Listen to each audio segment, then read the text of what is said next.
بسم اللہ الرحمن الرحیم۔ السلام علیکم۔ خیبر پختونخوا کے ضلع نوشہرہ میں ایک ایسا واقعہ سامنے آیا ہے جو کہ روح کو بھی تڑپا دیتا ہے، اور بطور مسلمان جب ہم بچپن میں کسی بھی اسلامی دینیات کی کتاب کو پڑھتے ہیں تو بتایا جاتا ہے کہ ایک بہت پرانا وقت تھا جب نبی علیہ السلام کے آنے سے قبل عرب اپنی بچیوں کو زندہ دفناتے تھے۔ ویسے تو یہ سبق ہمارے لیے ایسا ہے کہ 1400 سال قبل یہ سب کچھ ہوتا تھا، لیکن آج کے زمانے میں بھی یہ سب کچھ ہوا، اور یہ سب کچھ خیبر پختونخوا کے ضلع نوشہرہ میں ہوا۔ اطلاعات یہ آئی ہیں اور تفصیلات یہ ہیں کہ ضلع نوشہرہ میں جو قبرستان ہے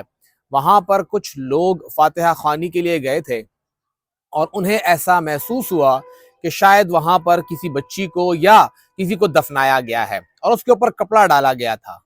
اس کے اوپر انہوں نے ہاتھ ڈالا اور انہوں نے کپڑا ہٹایا تو اس جو جسم تھا، جو بچی تھی، اس کے اندر سانسیں موجود تھیں اور وہ تاحال زندہ تھی، یعنی زندہ اس کو دفنانے کی کوشش کی گئی تھی۔ انہوں نے ریسکیو 1122 کو اطلاع دی، اور وہاں پر جو ایک ریسکیور تھے ملک عمر صاحب، وہ وہاں پر پہنچے اپنی ٹیم کے ہمراہ۔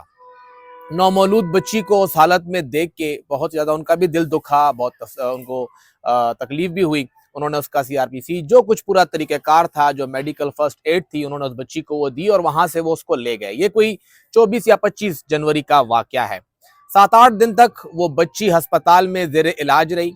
اس بچی کا تمام خرچہ جو تھا وہ اسی جو ریسکیور تھا ملک عمر تھا اس نے برداشت کیا، اور کیونکہ وہ بچی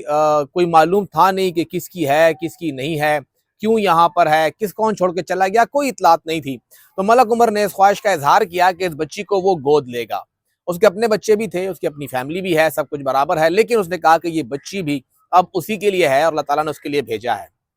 اس دوران اس نے متعلقہ اداروں سے رابطہ کیا۔ ریسکیو 1122 کا اہلکار ہوتے ہوئے سرکاری ملازم تھا، اس نے DPO کو بھی بتایا، ڈپٹی کمشنر آفس کو بتایا، چائلڈ پروٹیکشن یونٹس کو بتایا، اور عدالت تک بات گئی کہ کیوں کہ وہ اس بچی کو گود لینا چاہتا ہے۔ اور جب وہ بچی کو اسپتال بھی لے کے گیا تو اس نے اس بچی کا جو داخلہ کرایا تو اپنا نام اس کی ولدیت میں لکھا کہ جی میں ملک عمر اس کا والد ہوں۔ پھر جب یہ کیس چلا تو وہاں پر ایک میجر وقاص صاحب ہیں جو کہ حافظ قرآن بھی ہیں، ان کی کوئی اولاد نہیں ہے، تو ان کا بھی دل دکھا کہ آخر کیسا یہ ممکن ہو سکتا ہے، ایسا کیسے ہو سکتا ہے کہ اپنی بیٹی کو جو ہے وہ زندہ دفنا سکتا ہے۔ میجر صاحب بھی وہاں پہنچے اور پھر انہوں نے بھی اس خواہش کا اظہار کیا کہ اس بچی کو وہ گود لینا چاہتے ہیں۔ یہ ملک عمر اور میجر وقاص یہ دونوں اس بات کے گواہ بھی ہیں، اور یہ یقینی بنا رہے ہیں کہ آخر یہ کس نبی کی امت میں سے ہیں۔ ایک جانب وہ امتی جس نے اس بچی کو زندہ دفنا دیا ہے، لیکن یہ دونوں بھی اسی نبی کے امتی ہیں کہ انہوں نے اس بچی کو گود لینا چاہا، اور انہوں نے کہا کہ جی ہم اس بچی کو اون کرتے ہیں، یہ ہماری بچی ہوگی۔ اور وہاں پر ایک ایسا ماحول بن گیا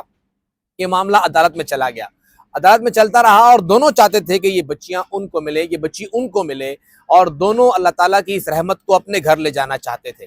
پھر وہاں پہ یہ بات ہوئی کہ ملک بلال کا تو آلریڈی گھر تھا، سب کچھ تھا، میجر وقاص صاحب کی کوئی اولاد نہیں تھی، اور ملک بلال صاحب جو کہ ان کے والد ہیں انہوں نے کو کہا کہ میجر وقاص خود حافظ قرآن ہے، اس کے سینے میں اللہ کا کلام ہے، تو یہ خواہش اس کی پوری ہونی چاہیے، یہ بچی ہمیں اس کو دے دینی چاہیے۔ اور اس کے بعد یہ بچی جو ہے وہ میجر وقاص صاحب کے گھر چلی گئی، اور اب وہ میجر وقاص صاحب کی بیٹی ہے، اور میجر وقاص صاحب کو اللہ تعالیٰ نے اپنی اس رحمت سے نوازا ہے۔ اس بدبخت کو جس نے اس رحمت کو ایک قبرستان میں چھوڑ آیا تھا، اس کو اللہ تعالیٰ اس کا جو بھی حساب کرے گا وہ اللہ جانے اور وہ جانے، لیکن بلا شبہ ملک بلال اور میجر وقاص ان دونوں کو اللہ تعالیٰ ایک اعلیٰ مقام دے گا، کیونکہ انہوں نے اللہ تعالیٰ کی اس رحمت کو اپنے گھر میں جگہ دی۔